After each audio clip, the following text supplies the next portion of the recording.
You are listening to Conscious Fever, hosted by Carl Price. Either way, I don't give a damn what you think you are entitled to. Ladies and gentlemen, the moment you've been waiting for. So listen responsibly. It's the best of the best. It's the one and only DJ Ice, Louisville's coldest DJ.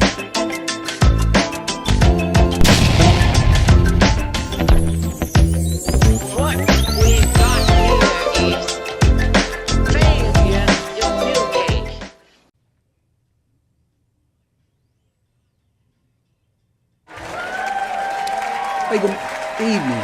Welcome to Conscious Fever here on Ice Entertainment Television and Conscious Fever Radio. I am Carl Price, your host. Thank you for the cheering crowd. Good to be here. I got to turn some of this temperature down. But anyway, listen, welcome to the show.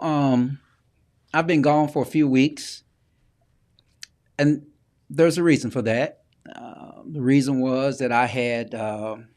First of all, we were working on this new location. Y'all can see, I don't know if you're familiar with Louisville, you can see Main Street behind me. This is the Repeal Restaurant. If you've never gone to the Repeal Restaurant, you need to check it out. And this is the Distal Hotel, a really nice hotel. I've never stayed in it because I live here, so I don't stay in hotels. But, man, we've got a lot on our plate tonight, and I'm going to try to run through it all as quick as I can tonight. I know there's a lot to talk about, so if you can comment on some of what we're talking about tonight. We're talking about Donald Trump's arrest. We're talking about LSU versus Iowa, Caitlin and Angel. We're talking about Lamar Jackson. We're talking about the Tennessee legislature. And we're talking about Justice Clarence Thomas and mainly the Tennessee legislature because it just happened.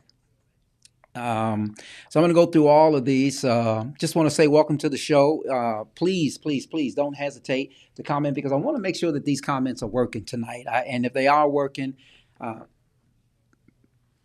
want to engage you all in some of these topics tonight. And I don't know how else to do that, but to respond to the comments. So, chat with me live about these topics. These are hot topics. And I know there are a lot of people with a lot of opinions, excuse me, about them. So let's go. So I've been gone for about 3 weeks for a couple of reasons. I want to share that with y'all for a couple of reasons. And I hope I'm looking at the right camera. Is it this camera? No, it's this camera here. I've been gone for a few weeks. One, I had to leave town so I could get some adjustments made. I think I told y'all this the last time I was on the air, or at least on this podcast. One of the things that I needed, that I'm actually about to get involved with is body sculpting, which means that you have to change. In order to change your mind, you have to change your body. So it's going to be a complete transformation. Now, for all of y'all out there with crooked minds, I'm not going to be changing any major parts of my body. So I don't want y'all to get any ideas about that because actually I am a biblical believer that you're not supposed to alter your body in any form or fashion. I know that doesn't sit well with a lot of people with cosmetic surgery and all of that goes on today, but I just thought I would mention that. I don't even believe in tattoos. Well, let me just say this. Tattoos are okay, but I do not believe that the Bible supports altering your body with tattoos. So anyway, so it's nothing like that, but I'm just going through this spiritual, mental and physical transformation. At my age, I want to try to do that because I believe, for those of you who don't know, I believe that we can stay young as long as we want to. I heard somebody say, I think I read a report that, 60 is the new 40 today. 40 is the new 25. And 30, I guess 30 is just 30 for everybody who's 30 something today. You're just, living like you're supposed to live. But the older you get, it appears that the younger you're getting if you do the right thing. So you got to eat right. So I'm about to change all of that. One of the other things that I really want to comment on about tonight. I don't know if y'all know, but when I first started doing this show about 6 years ago, I think this is what, episode 6. I'm sorry, not episode 6. This is episode 7 this year, but this is season 6. I was wearing glasses, and I will tell you that I lost those glasses. I lost those glasses about a year ago, almost a year this month, because it was at a Derby gala that I lost these glasses. So I was in Indianapolis for this ideal of body sculpting and talking about that and dealing with that. And I saw these glasses, and these are V. Saint Laurent. So y'all, when I started the show, I used to wear these glasses all the time, and then some people told me that, it just made me look just a tad bit too cool. So I was just gonna put that on and see what that looks like tonight, with the temperature.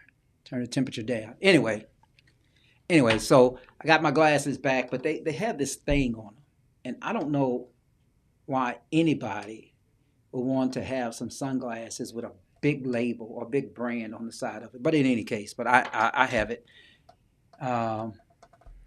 And easy come, easy go. But anyway, let's talk about our topics tonight. The first topic we're going to talk about, I want to engage y'all, and I'll put it out there, and y'all can comment on it when y'all want to and talk about it. And if it doesn't show up, then we'll deal with the technology some other time, or the technical difficulties, as they say. But the first thing I want to talk about, I'm going to talk about it in this order. We're going to talk about Lamar Jackson. Where does he stand now? I mean, did he place a bet that he has lost or ultimately will lose? Because man, the fish ain't biting. I don't know, but I'm happy to get your comments on that. I'm really interested to know your comments on that. And then we're going to talk about Donald Trump. Y'all know Donald Trump, the former president, was arrested to stand before a judge and actually sit before a judge. And the judge basically was giving him orders. And apparently that's a big thing to all the news reporters, that Donald Trump doesn't like taking orders. And so he's sitting in his courtroom as a defendant, and he's taking these orders, and everybody thought that was a big thing. But anyway, we're going to talk about Donald Trump's arrest, because a lot has happened this week, just this week alone. Then we're going to talk about LSU and Iowa, and how in this country race seems to never disappoint us in terms of creeping up on almost everything that happens with us just in general. And so here you have a basketball game. You have Iowa, which is a majority white basketball team, and then you have LSU, which is a majority black basketball team. And then we'll talk about South Carolina too. That's a whole different topic. And then all of a sudden, somehow race seems to rear its ugly head. But we're going to talk about that, at least LSU. We're going to also talk about Clarence Thomas. I don't know. This may not be important to a lot of people right now, but what I anticipate happening with Clarence Thomas is something really crazy. He may actually be putting himself in a position, or be in a position right now, to be removed from the United States Supreme Court. Okay, remember, you heard it here on Conscious Fever. And then we're going to talk about what happened just a few minutes ago. Tennessee, what's going on down in Tennessee? Tennessee obviously has now majorly attacked 2 young black men who just happened to be congressmen in Tennessee, simply because they participated in a protest right after that shooting where those 3 9-year-olds and 3 adults were killed by a gun person. There was this discussion again. Every time somebody gets shot like that, there's this discussion about gun reform. And, the allegation is that Republicans or conservatives don't want to deal with the issue. And we can talk about that too. We can talk about tonight, when we talk about Tennessee, if we have time, why they don't want to deal with this issue. You may not see the subtle issue that exists there, but I'm happy to talk about it. Michael Dickinson Sr. So I like them toppers. Okay. I like the toppers too, I guess, Mike. We can talk about that, but we're going to put you on Comment Central. You comment, you're going to see your comment up there. At least we're going to do our best to do it. Then we're going to talk about Tennessee. So listen, I am Carl Price here on Ice Entertainment Television. That's what this show is brought to you by. And as you know, the show is Conscious Fever here live in Louisville, Kentucky. This is Main Street outside of me, where there's going to be a different part of Main Street that we're going to be on, or a different part of somewhere in downtown Louisville that we're going to be on as you watch the live traffic, as you can see it out there. That car's going too fast, by the way. So in any case, so that's what we're going to do. Don't go nowhere. I'll be right back. We got some hot topics. I want your comments. We're going to put you on Comment Central because I want to talk to you. I want to engage you in talking about some of these topics. Be right back. It's the best of the best. It's the one and only. You can't handle the truth.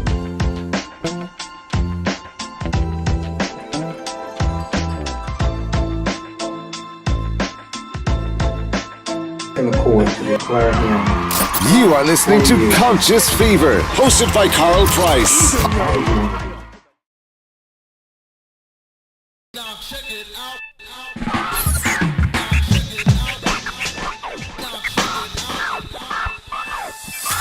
I have wept and I have fallen. Don't you worry about me. 'Cause I stood up, yes, I have grown. The pain has set me free.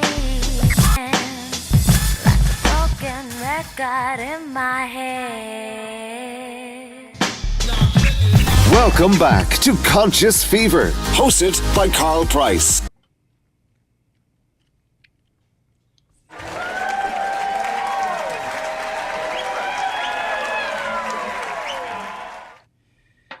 All right. Bring it down, bring it down, bring it down. I appreciate that. Listen, Carl Price, Conscious Fever, your host tonight, Ice Entertainment Television. Listen, let's talk about some of these topics tonight. I want to start with Lamar Jackson. I want y'all to help me out on Lamar Jackson. So here's our question tonight. Lamar, what's next for Lamar Jackson? I mean, honestly, what is next for Lamar Jackson? If you've been following this saga in Baltimore and in the NFL, then you know that now this is looking a little scary for Lamar Jackson, depending on what aisle or what side of the aisle you consider yourself on in actually discussing this. I'm still right here. Yes. Okay. He wants out. He said he wants out. He said he told Baltimore, the Ravens on March the 2nd that he wants out. So they franchise tagged him because they didn't want to pay him all the money he's asking for. He still doesn't have any agent, but nobody's calling, right? Nobody's calling. So what are we going to do about Lamar? I mean, what is Lamar going to do about himself? Let me just give you my 2 cents on this, and for what it's worth. And that's why I say it's 2 cents. Maybe it's just worth 2 cents. I think this could go either way for Lamar Jackson. This can go in either direction for Lamar Jackson, right? First, when you tell somebody that the relationship is over, it is likely that until somebody leaves, the relationship is over, right?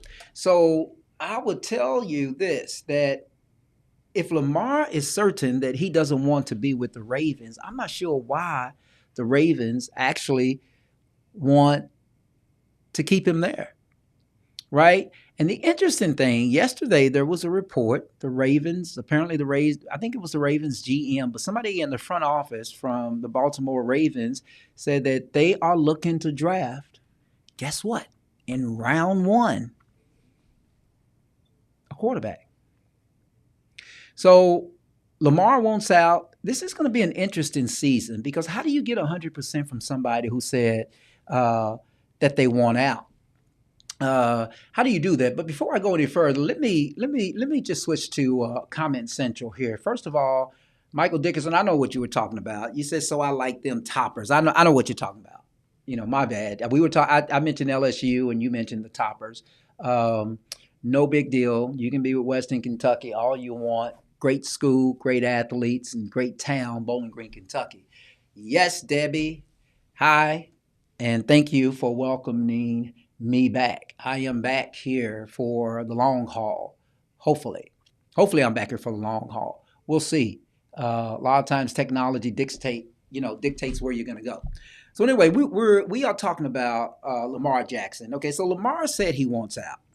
Okay, so when somebody tells you, I mean, think about this in a relationship. If you're in a what you believe to be a passionate relationship, and your partner says, "I want out," I mean, what kind of energy is left?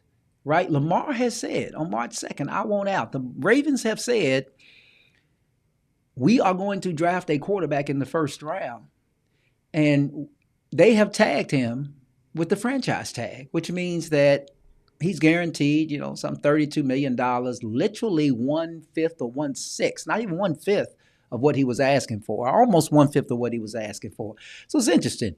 Offer your comments to that. Lamar Jackson, what's next for him? So the other scenario is that, nobody's calling because the owners, according to all of the reports, the owners don't want to pay that much money. They don't want to set that precedent where quarterbacks are saying that. Now, the flip side of that is that Lamar has some outstanding stats. He's an MVP. But here's the problem I think Lamar has. And if you know Lamar Jackson, any of y'all listening in Louisville or even down in Miami, y'all should tell him this. Part of Lamar's problem is that there are some outstanding and awesome quarterbacks coming into the league. And the older you get, the more you devalue. So I'm not sure if you've made the right move. I would tell you this, regardless of what anybody says, hands down, Lamar, if you continue to try to do this when it gets complicated without an agent, as it continues to get complicated and you're doing this without an agent, it's not going to end well for you. So, I don't know what the hang up is with that, with you not, well, I'm not talking to Lamar, with Lamar not getting an agent. But at the end of the day, I think at this time, now that this thing has gotten complicated, you should get an agent. And y'all may be asking, why is it complicated? Here's why it is complicated. It is complicated because nobody can talk for Lamar but Lamar when he doesn't have an agent in the NFL. It's called the NFL Players Association agents list or something like that. I remember seeing the contract. I remember filling it out, but never sent it in. You apply to be an agent, and you can only be an agent. They set your compensation, how much you can make, in terms of a fee from the, from the players. Doesn't apply to the endorsement contracts. But Lamar Jackson should think about this. He should think about the fact that you should not continue to want all of your money from playing football, because no owner in his or her right mind is going to invest in you and only your legs and only your body when it is so fragile on the football field, period. That's why a lot of these other athletes, you notice that LeBron James reported this week that LeBron James and Tiger Woods are new billionaires on the Forbes list. And the reason is because of their endorsements. They haven't made $1 billion from playing golf. LeBron hasn't made $1 billion from playing basketball, because they don't. That's not where all the money is. All the money is in the endorsements. So anyway, something to think about. Before we get off the Lamar topic, let's look at these comments. John Hagan, it's always better to have a professional and a specialist in your corner. He needs an agent. I completely agree, John Hagan. I completely agree. I thought it was a good idea for him not to do it at the beginning. But, because he got $133 million offered without an agent. But here we are. His mother fumbled the ball. She intervened without having that NFL money movement. Yes, Alvin, I completely agree, man. I just think now it is time. It is now time to get that agent, really. Jordan made millions off shoes. Yeah, that's it. Why didn't somebody tell Lamar this? Lamar has one endorsement, and that is Oakley. Only endorsement he has is Oakley. Only endorsement he has is Oakley. That's ridiculous for an MVP. I was talking about that topic. Yeah, that's why we're talking about it, Alvin, because you were talking about it. But the only endorsement Lamar Jackson has, with all of his talent, is Oakley. So the question you must be begging yourself is, why is it that Lamar only has one endorsement? He only has one endorsement. Oh, Michael Dixon, that was you saying I was talking about that topic. Yeah, that's why you're here that's why you're watching us on Conscious Fever, Michael, because we think just like you. But at the end of the day, that's you need to. That's why you need an agent, because an agent can get you those endorsement dollars. He or she can get you those endorsement dollars. Just take a moment. Everybody needs to think about this. Again, Michael Jordan did not become a billionaire because of basketball. Well, maybe because of basketball, but he didn't become a billionaire from the basketball money. Got it from endorsements. He got it from that big ass Nike deal. It's the same with Kanye West. Kanye West wasn't listed as a billionaire simply because he was singing and rapping. It was because of the Adidas contract. It was an endorsement. So, maybe he'll get that. Before I leave Lamar, let me go back to Comment Central. My big sister, Marlene Price. Lamar should have never stepped on that field last year until he got what he wanted and stayed injury and need an agent. I agree with you, sis. I completely agree with you on that. Michael Dickerson, I like what you are talking about. Yeah. That's why you should always tune in to Conscious Fever, because everybody seems to like what we're talking about. We got a lot more to talk about today. We may go a little bit over 10 because we've got some hot topics tonight. Not going to spend a lot of time on it. Hey, Carr, you are so right. Hey, Trevor Small down in the Caribbean. Thank you, sir. Thank you. It's always good to hear from you, my friend. I do believe that there is a shift in money. The Watson contract is a problem for Lamar, and the Colts owner says these types of contracts are not good for the NFL. That's the problem. I mean, nobody's biting, right? Nobody is biting for Lamar. And I don't like that for Lamar, because we love Lamar here in Louisville. We love him. Problem is, nobody's going to bite. Listen, I'm going to move on to the next topic, another topic here. We can continue to talk about Lamar. I'll continue to show you comments. But when I come back, we're going to talk about our main man, Donald Trump, who got arrested. Yeah, he did get arrested. Y'all just didn't see it. He got arrested. Technically, he was arrested, but he was, in fact, indicted, and he has been charged with better than 30 felony counts. Where is our friend, Dr. Kia Pruitt, when we need her? All right, we'll be right back.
All right, welcome back to Conscious Fever here on Ice Entertainment Television, Conscious Fever Radio. Thank you again for the applause, wherever they're coming from. I can say that, right? I can say wherever they're coming from. We know where they're coming from. All these people here to watch the Conscious Fever show live. That's where they're coming from. Anyway, I'm back. Let's talk about our friend. Well, maybe not y'all's friend. I know he's an enemy to many. But I want to talk about this guy. Former President Donald Trump, indicted and arrested in New York City. 34 counts. Now they have caught up with the Don. And Donald Trump must be the absolute worst client.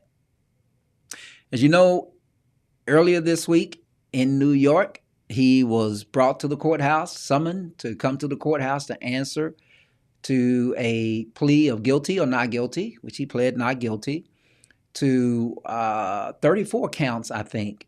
And I'm not sure if all of them are felony counts, but a lot of them are felony counts of,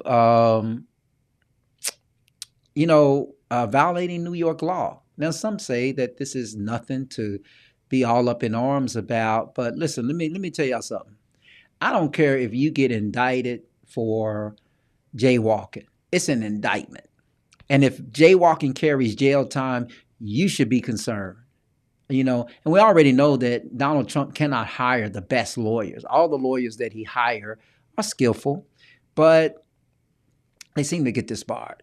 So anyway, it should be very, very interesting. But the Dawn, you look at the newspapers, you can see the clippings behind me. You look at the newspapers, they all came out. Trump indicted. So what are we going to do? I want to hear your comments. I want to know your opinion about whether this prosecutor is making a good move or making a bad move. His position is that if you violate the law, nobody's above the law. And then, of course, the narrative out there with some people who support Trump is that, nobody's under the law either. Well, we're all under the law, actually, because we're all governed by it. But none of us, we all have to be under the law. We can't be under and above the law at all. So anyway, but here's the interesting thing about the Donald Trump thing, and this is why I want to talk about it tonight. It's very, very simple. Do you find it coincidental or somewhat amazing that in these three jurisdictions where they are going after Donald Trump, well, in two of the jurisdictions, but three cases or three prosecutors, they're all black. There's a black female Attorney General James for the state of New York. She actually sued the Trump organization, and Trump organization was fined $1.6 million, $1.3 million, something like that, which is probably not a lot of money. He probably sent the tweet out and raised that money shortly thereafter. Probably no big deal for him, but it was significant that a black female did it. And then you look at this black male district attorney in Manhattan, right? The Manhattan district attorney.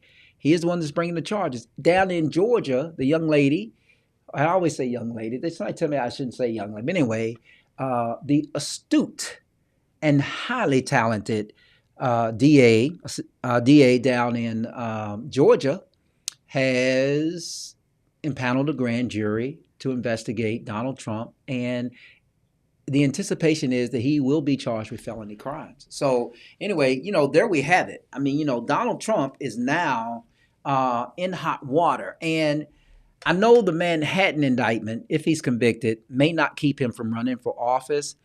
However,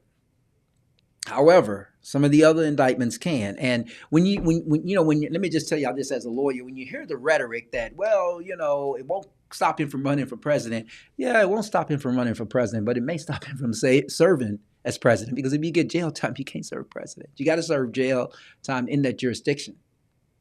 Unless I guess he can actually get reelected, and then the powers, when he's unavailable, the powers go to his vice president. His vice president could have the pardon powers. Or actually, he can be in jail and still be pardoned, because he can be pardoned by the Secretary of Treasury, right? There's a Secretary of Treasury, there's a president, and I think those are the only two on the federal level that can actually pardon. Or they can elect another governor that's a Trump friend, like a Republican in New York, and he or she can pardon him. But that's probably not going to happen in New York. Anyway, before I get off this topic, let me go to Comment Central, talking about the Dawn. Uh-oh. Here, hi. I want to offer promotion for your channel view. That is chatbots. That's somebody's automatic. Anyway, we're going to skip that. We get those all the time here on Conscious Fever. Alvin's don't back down or give a damn. Alvin Bragg done what others would be intimidated to do. Jim Jordan is threatening to use the Congress to investigate the AD's office, but he is not afraid. You are absolutely right. You're absolutely right. He is not afraid. I'm going to talk a little bit more about that. Let me look at John's comment. You well know, Carl, that all those counts are not going to stick and that they are fishing for at least one. You also know that this is a political move to keep from running again. John, I think you just want to start an argument, man. I think you really want to start an argument. I actually don't believe that. Did you notice that his next court date is December 4th? How ironic. Yeah, but what's the significance with December 4th, right? I mean, it's not like, I mean, it's right after the election, right? I don't know. Let me get through these comments. How does a New York prosecutor have the jurisdiction to charge for a violation of New York election laws when it was a federal election? I'm going to talk about all of these. I'm going to take these one at a time. Let me go back. Let me go back to this one. Let me go back to your comment, John.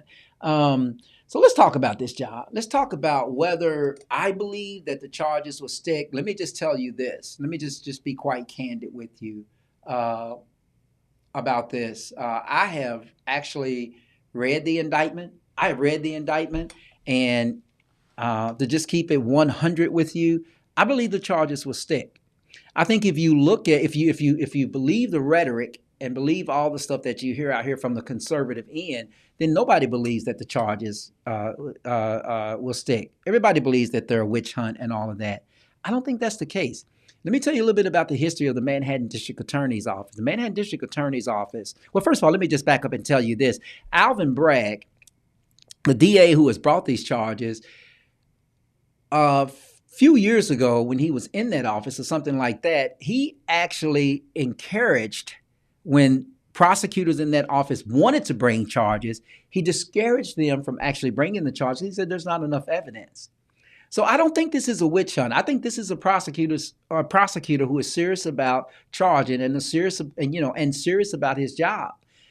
So it remains to be seen. But I do not. But I think when you hear people say that, oh, this is just a witch hunt and this is just this, you got to understand that it's you just, even though a prosecutor can indict a ham sandwich, they a lot of times are very, very selective not to do that because there are consequences for that.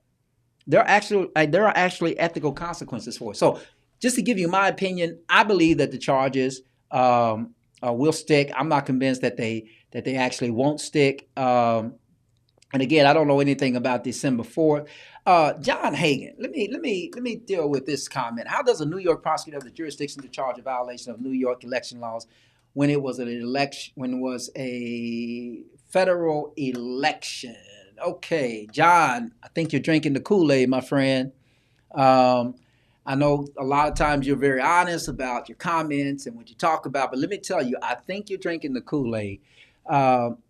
Here's the way it breaks down. In that indictment in New York from the Manhattan District Attorney, it can be a violation of Kentucky law. It doesn't have to be a New York violation. It can be a violation of a Kentucky law.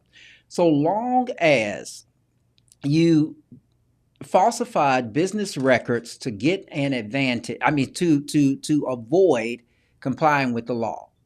Okay? So it could be any law. It could be the law in the Caribbean. That's why I say you're drinking the Kool-Aid, because that's what they're not telling you. No, it doesn't. The federal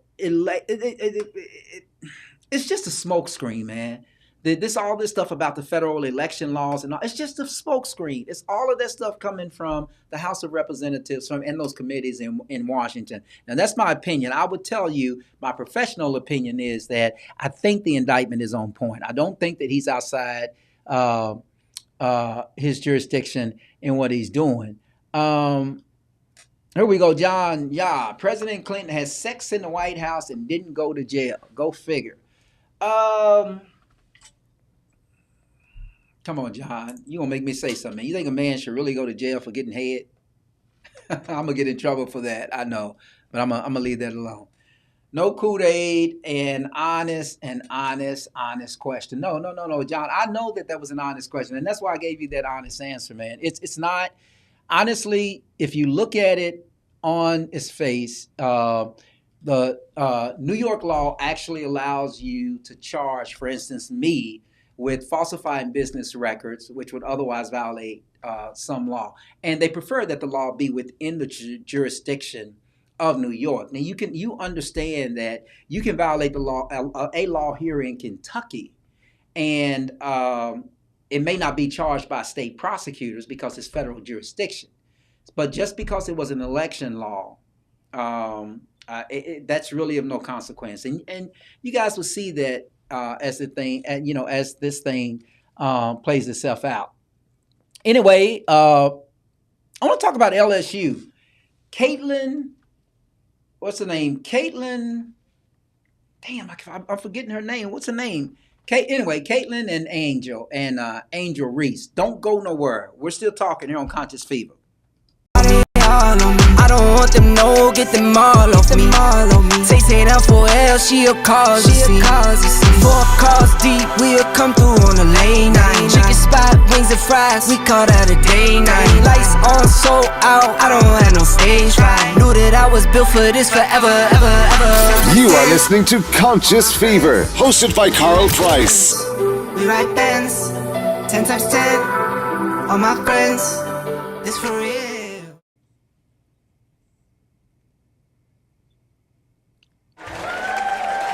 Hey, welcome back to Conscious Fever here on Ice Entertainment Television, Conscious Fever Radio. I am Carl Price, your host. Thank you, El Shaddai. You said, let me go to the comments before I go anywhere else. Let me remember where I am. Caitlin Clark, yes, Caitlin. I don't know why I forgot that name, because I'm telling you, y'all got to agree that girl is awesome. I mean, there's a lot of guys. There's a lot of guys. I know a lot of guys that actually would get stomped by her. Outstanding talent. I mean, just I love this the talent. Anyway, El Shaddai, I owe you a call, but if I don't call you by 12 tomorrow, please give me a call. I need to talk to you. Anyway, and thanks for watching tonight. But anyway, let's talk about LSU and Caitlin Clark, Angel Reese and Caitlin Clark, right? Here's the thing. Are we dealing with the double standard when you look at Caitlin and Angel, right? Let's comment. I want y'all to comment about Jill Biden inviting a losing team to the White House. What's wrong with that, right? Until you realize that one team is all black, predominantly black, and one team is predominantly white, and everybody, all of America fell in love with Caitlin Clark. I don't know if it was because she was white or because she was a damn good basketball player. I don't know. Offer your comments. I'm interested in knowing about that. And should LSU really go to the White House? So let me start by saying this. Let me just start by saying this. I got to put my glasses on when I say this. No, I'm not going to put my glasses. I'm just going to say it. Okay. Is it a double standard? Listen, I watched all the comments on all the feeds, the Twitters, the Facebooks, and everywhere. I watched all the comments. I heard them all on the news. And let me just say this. First, I'm going to say something about Angel Reese. Angel Reese, you are awesome, girl. However, enough is enough. You made your point. Everything else from this point on is ghetto. Okay? Caitlin Clark, you got what you deserve. You got what you deserve. You fought like hell, but you got what you deserve. And everybody else talking about the comments and all, the gestures. Come on, y'all. Why does race always have to rear its ugly head in almost everything we do in this country? Yes, let's talk about Jill Biden. We can talk about Jill Biden because Jill Biden, wonderful lady, you have to love her. You have to love her and Joe Biden, right? Joe just says things, but that's what happens when you get old. You don't have a filter. And I think Jill Biden really meant what she said. I think that came from the heart. The problem is sometimes the heart is too true. And there is a reality in this country, unfortunately, everybody who's listening to me, that I see a young black male as my son. Jill Biden sees Caitlin Clark as her granddaughter. So she was really feeling sorry for her. Would she have commented and invited LSU? That was the question. And I don't know. And, we always hear that, let's just ask the opposite, like in Tennessee today, where they have expelled 2 white men as opposed to 2 black men, with if LSU, if Iowa had won, where she had invited LSU, that's always going to happen. Those are always the questions that are going to be asked, right? And this time, I think it's a legitimate question because I think everybody fell in love with Caitlin Clark. I enjoyed watching her. It was almost like, as much as my enjoyment is for watching Lamar Jackson, I enjoyed watching her. But I didn't like what she did when she played Louisville, U of L, and what she did to the U of L player, the comments that she made to the U of L player, and all of that. I mean, it was the same thing that Angel did. But I also didn't like the fact that everybody thought that it was necessary to call Angel's gesture, ghetto and hood and out of control, all those little phrases that, people seem to attach to only black players and black folks. So yeah, was a double standard. And, I think Jill Biden has gotten it now. If she doesn't understand the racial implications from what she said, she definitely understands that you losing teams don't get invited to the White House. That's why you win. Why you're fighting for that ring and all that joy and all that cheer and all those accolades and all that prominence for your school. You're also fighting to go and meet the President of the United States, the most powerful man in the land. So I think LSU should go to the White House. I think Angel Reese, listen, enough is enough. Let me talk about, I'll go to the Obamas. Listen, you made your point. Sister girl, you made your point. Enough is enough. Everybody understands what's going on. You can tone it down now. Go to the White House. Enjoy the moment. This is the first time LSU has won. It's not like y'all going to do it again. Especially if she's still at Iowa. Maybe a problem with that. I don't know. But I see these comments, and I'm going to talk about these comments. Let's talk about these comments. El Shaddai, I love what Angel Reese had to say about Jill Biden. Yeah, she said, that's a joke. Yeah, I mean, all that she said, I think it was appropriate. I'm not criticizing her for saying that. I think it was totally appropriate. But I think just, this thing is going on for a little while now. We got it. I love what Caitlin had to say in defense of Angel Reese. Yeah, well, I don't think she was telling the truth, though, El Shaddai. I'm gonna comment on this comment. I don't think she was telling the truth. She claims that she didn't see. I mean, Angel was right in her face. So the discussion was, well, it really didn't have the effect that Angel wanted it to have because Angel, because Caitlin didn't see it. No, she saw her. I mean, she saw it. She actually saw her. Angel Reese shut them down. Yeah, she did, but Caitlin Clark did too. I mean, she did too. Let's give credit where credit is due. I'd love to have her on my team. I'll take her anytime on my team. John Hagan, trash talk before and during the game has always been a thing, but after the game, show some dignity and congratulate the winner. It's about sportsmanship. I agree with you, John. And, but before, during, or after the game, I mean, it's all trash talk. It's all trash talk. And it's all, I would tell you that I know there was a comment about that LSU didn't shake hands. UConn didn't shake hands either. I mean, most of the team of UConn didn't shake hands because when you win the tournament, you're out there celebrating. You're not trying to talk about sportsmanship and anything like that, although they should control themselves. I mean, configure themselves and do that. That's the Democratic agenda where everybody is a winner. And that's not true. Yeah, you're right. It is absolutely not true. I completely understand with that, El Shaddai. When a black that takes a stand against subtle racism, it draws backlash. You remember when LBJ, LeBron James, interjected his criticism of Trump, he was told by a Fox commentator, you don't really give any credence to Fox commentators, do you, Alvin? Fox commentator told him to shut up and dribble. Reese had the platform and she supported females and black girls like her. Yep, I agree with you, Alvin. I think that's exactly what she did. And, and I like it. It's all about sportsmanship. Keith Olbermann called Reese a fucking idiot, and Shaq and others destroyed his ass. Yeah, I mean, they should have. They should have. I mean, listen, it's y'all, you really got to understand and capture the racial implications with everything that went on listen, I don't think it was anything racial about her doing these hands or Caitlyn. I mean, that's just a part of the game. That's just trash talk. Women should be able to do it just like men do it. Men do it all the time. We don't say anything about it. That's what Jay Billis talked about. Point well taken.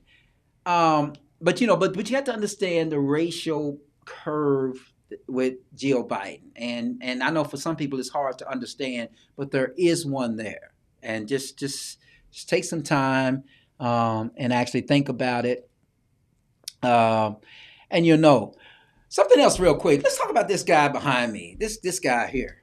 Did you hear that for the last couple of decades, like 20 years, he has been taken.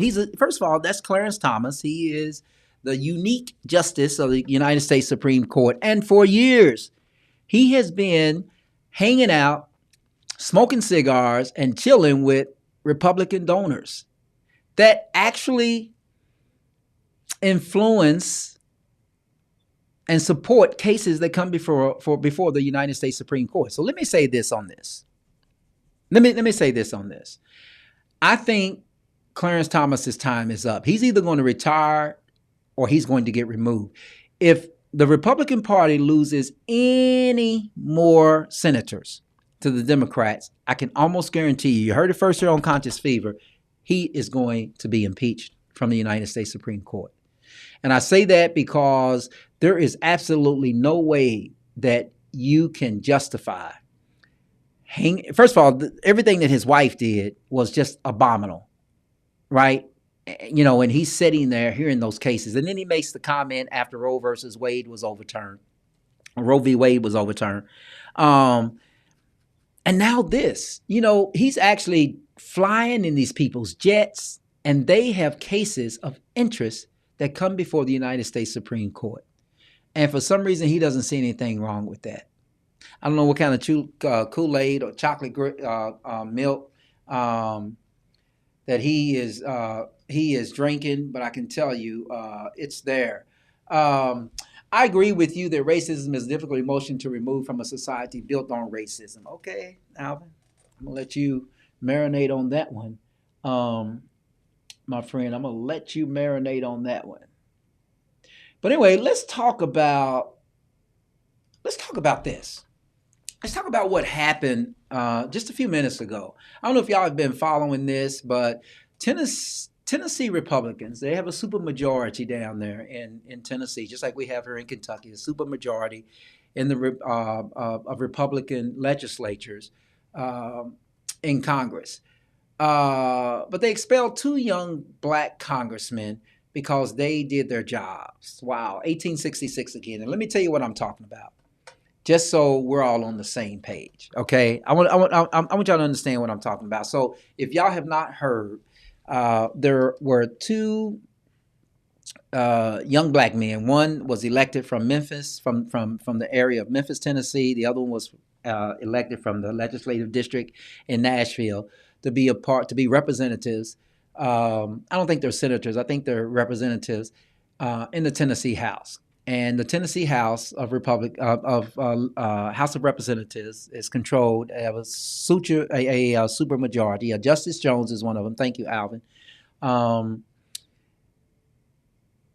They have a super majority. So apparently these 2 young men, and they just happen to be young black men, were expelled from their jobs. Now remember that the only people that can really fire you when the public elects you is the public, right? That's why the judges, the judges that we have here, the Supreme Court can't come down and say you're fired. They can say you're removed because of a violation, an ethical violation, but they can't say that you're fired. Only the public can fire a person who has been elected.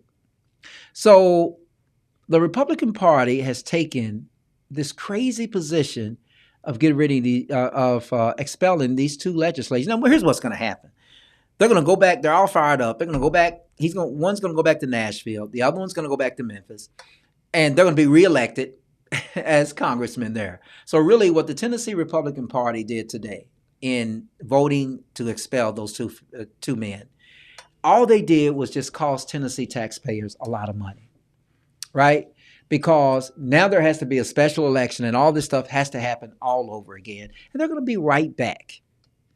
But the interesting thing is that they were apparently told to shut up, catch the racism in that, while on the floor. And because they did not comply with that decorum, a motion was made to expel them. And because the Republicans had a supermajority, the leader is the leader, and he says, I want y'all to vote for all of this, and they all voted, and they voted to expel him. But the really interesting thing about tonight was that there was actually 3 of them. There was 2 black males and 1 white female. The white female had been elected from the Knoxville Legislative District, and they voted to keep her. So, interesting. Your comments are welcome. And I'm going to say something, and I hope I don't offend anybody when I say this, but people, you have to understand what's happening today. And once you understand what's happening, you also have to understand where your leverage and where your power is. Okay. The first thing is that if you don't agree with what's going on in these state legislatures, and by the way, I think they all cheated to get in. I don't know why nobody wants to investigate that. I'll talk about that in just a second. But if you don't agree with what's going on, quit just sitting back and criticizing and get out and vote and get somebody out to vote, because it's a democratic process. Now, they have rigged that too, because gerrymandering, if y'all don't know what gerrymandering is, it's just changing the map so certain people can be elected all the time from a certain party. And that's what the Republican Party in some states have been doing for like the last 10, 15, 20 years. And so now it's coming to fruition. So you got to deal with the gerrymandering. Nobody's doing that. But here's what I say. These super majority in all of these super Republican majority in all of these legislatures, even in Kentucky, I'm going to give y'all a fair warning. There is something wrong with the electoral system. Okay? There is something wrong with the electoral system. And as long as a certain party refuses to investigate the credibility, the integrity, and the legitimacy of the voting system because they don't want to be criticized, then it's always going to happen. Okay? There is absolutely no way that some of the people have been elected the way they say they have. Now, you can call me Trump, you can call me anybody you want to call me, but I'm telling you, there is something wrong there. And if the Democrats refuse to investigate it, it is going to continue to happen. That you cannot continue to say it's because of gerrymandering. Can't continue to say that. I'm just putting that out there.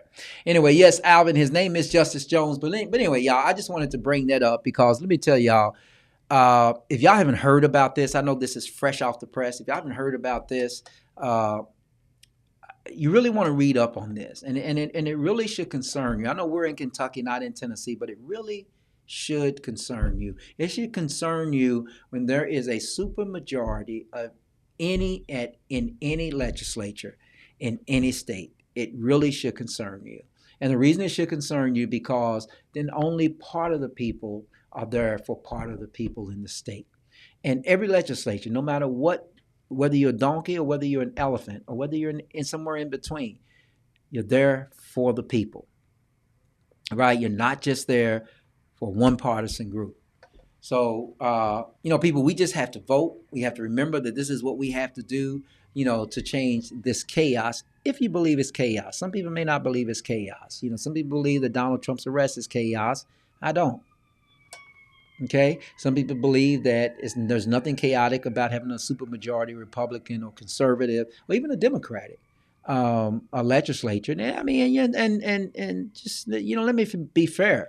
For many, many years, there was always, I'm not sure if there was a supermajority, but there was always a majority of legislatures in Kentucky that were Democratic. So, I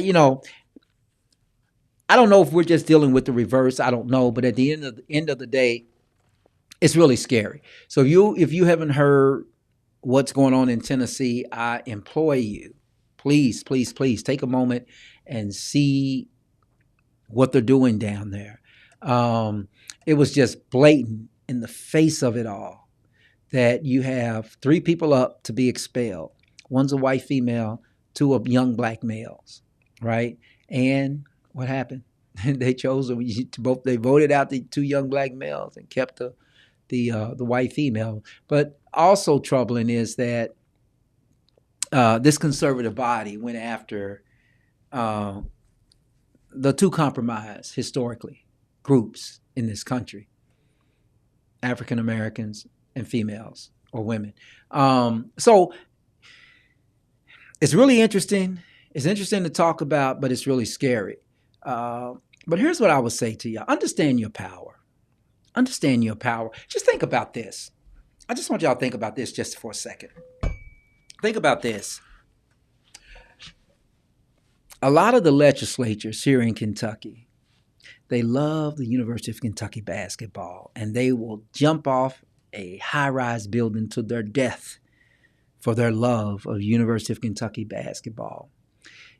If they continue to pass legislation and policies that hurt you or people that share your same skin color or your same interest or your same culture, why in the hell are you playing for their for their happiness?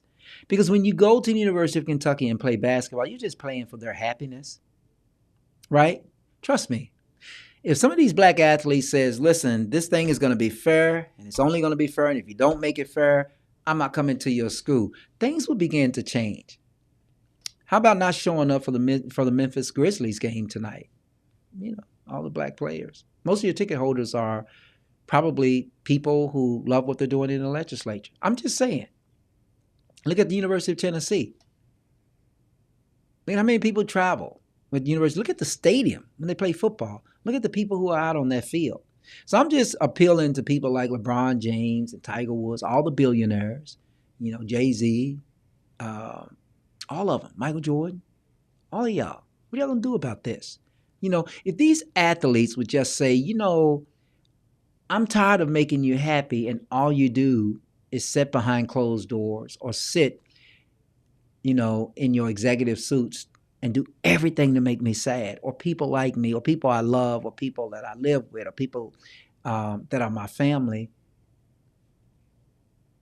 All you do is vote to make life a living hell for them. Just my 2 cents. Anyway, I see some comments. You know, y'all can comment on that too if you want. See some comments. Let's go to Comment Central. Thank you, Alvin Jones. It is Justin Jones. That is his name. Racism, violence, a bad government, chaos, tornadoes. We are living in critical times, biblically, prophecies. The world is bad. Humans are inhumane. Yeah, man. That is so true. What does that mean, Alvin? Is the world coming to an end? Because I'm living my best life. I give me another 30 years and y'all can do what the hell y'all want. But I'm living my best life. Not now. I'm not sure what you're saying exactly too, but thanks for agreeing with me, Alvin. And here we go. You are speaking my language. Black power can change their happiness and their millions. Yeah, you know, and I'm not just targeting white folks. It's not because, you know, I mean, y'all saw in Tennessee. I mean, there's a lot of you know, white people there. So this is not just like a black thing. I would tell you that for those of you who don't know, the reason these black legislatures, and by the way, these 3 people, they were holding their fists up and they were protesting, and they were protesting with the protesters that came up there. And 2 of these black males that they expelled are actually so-called civil rights leaders, right? They are protesters. They are advocates for what's right. And apparently really deep conservative Tennessee doesn't like that. But what caused all of this was the shooting of 3 adults and 3 9-year-olds in Nashville. This is what caused all of this. So all those people that you see behind me that are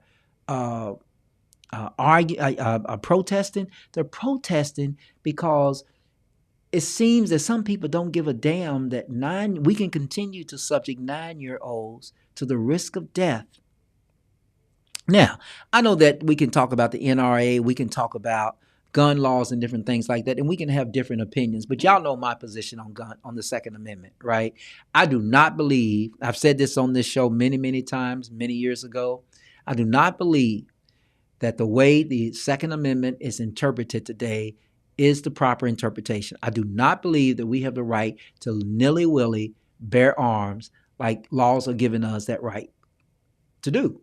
Right? I don't believe that. And if you go and study the Second Amendment, you will agree with me.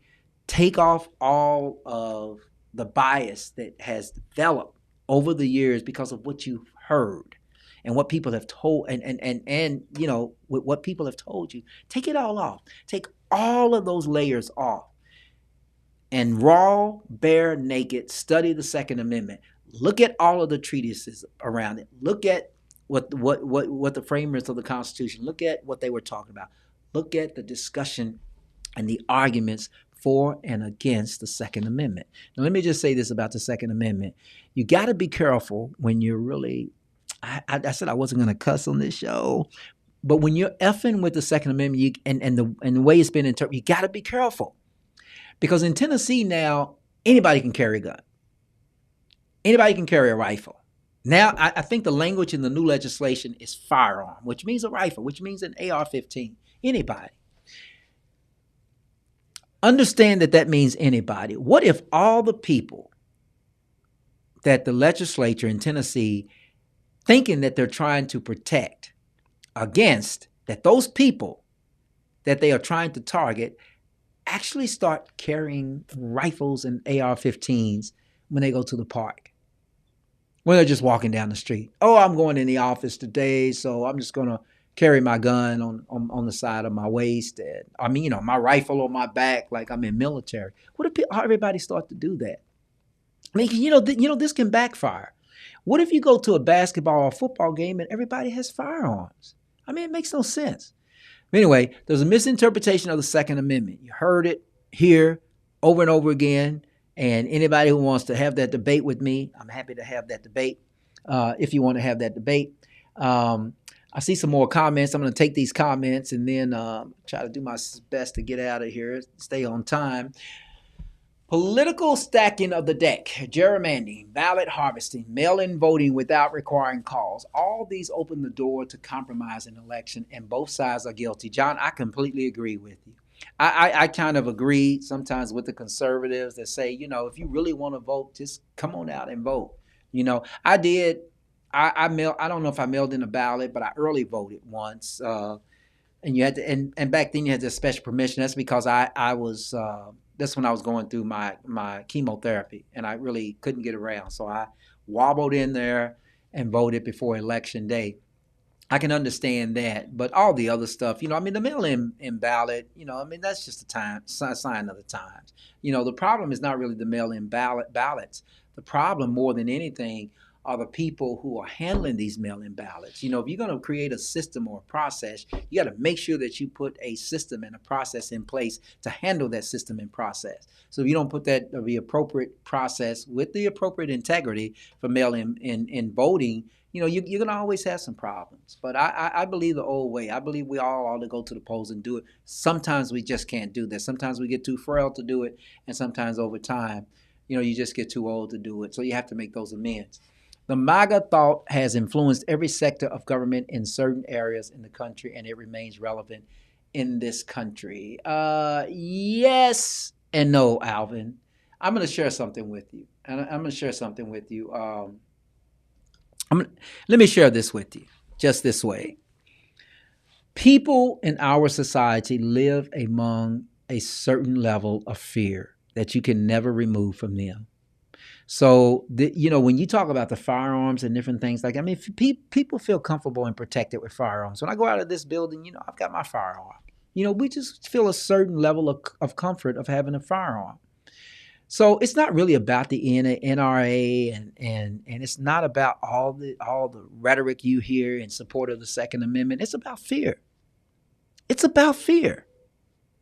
It is about fear. It is about misplaced radical fear. And that's all I'll say about that without getting into too much trouble. but it's about radical misplaced fear. Anyway, I've said enough here tonight. I do want to thank y'all for joining me tonight. Yep, and this says, so long and all of that. Where are my buttons here? I've got to, yeah. There we go. Anyway, thanks for joining me. I think they're saying You that. are listening to There we go. Conscious Fever, hosted by Carl Price. So I say so long. Thank you, Alvin. Great show, and thank you for your participation. Listen, if all goes well, I will be back next week. So again, I'm Carl Price. This has been Conscious Fever here on Ice Entertainment Television, Conscious Fever Radio. The video that I exit my show with, I don't know if y'all know this, but this video has gotten literally almost 1 billion views. I don't know if I had anything to do with that, but at some point they're probably gonna make me take it down. Anyway, I'll see you guys next week. Peace and love, bro. Great show. Yes, same here at El Shaddai. Please give me a call tomorrow. Enjoy, everybody. Good enough for you. Bright sneakers on, getting ready for a flashback. Time keeps moving on, looking at you, feeling like I could never get enough of you. And I could never get enough of you. I could never get enough of you. I lay me down to sleep, I pray the Lord that I wake again, I pray the Lord that I lay me down to sleep, I pray the Lord that I wake again, I wake again, I pray the Lord that I wake again.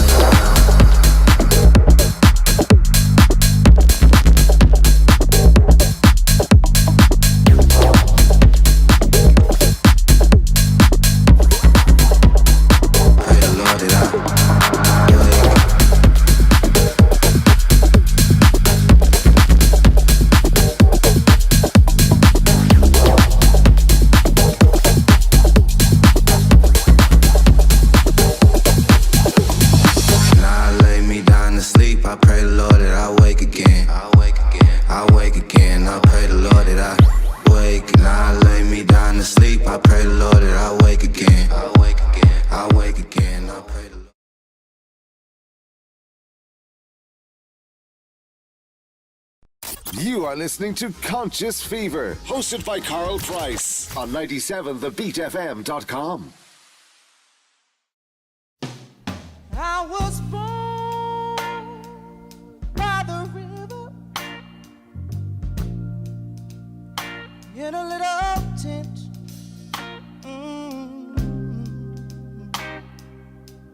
Like the river I've been running ever since. It's been a long time coming, but I know a change gonna come. Oh yes it will.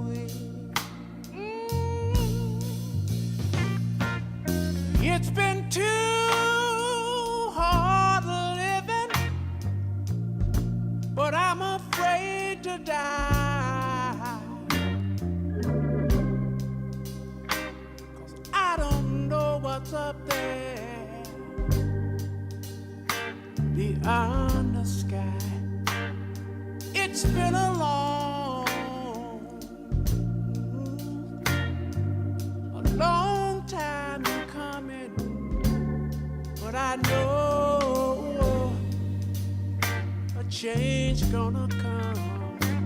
Oh yes it is.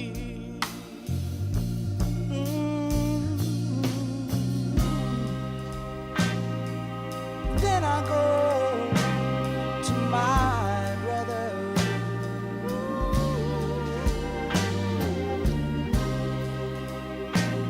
and I say, brother, help me please.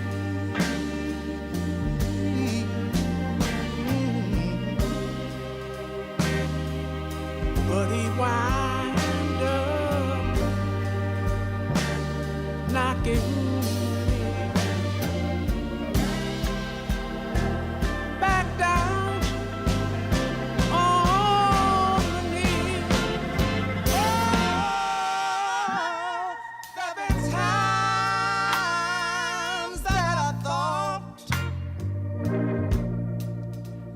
couldn't last for long. But now I think I'm able, Father, to carry on. And it's been a long time coming, but I know change gonna come. Oh, yes it is. Yes it is. Yes it is. Say I know that a change is gonna come one day. I know a change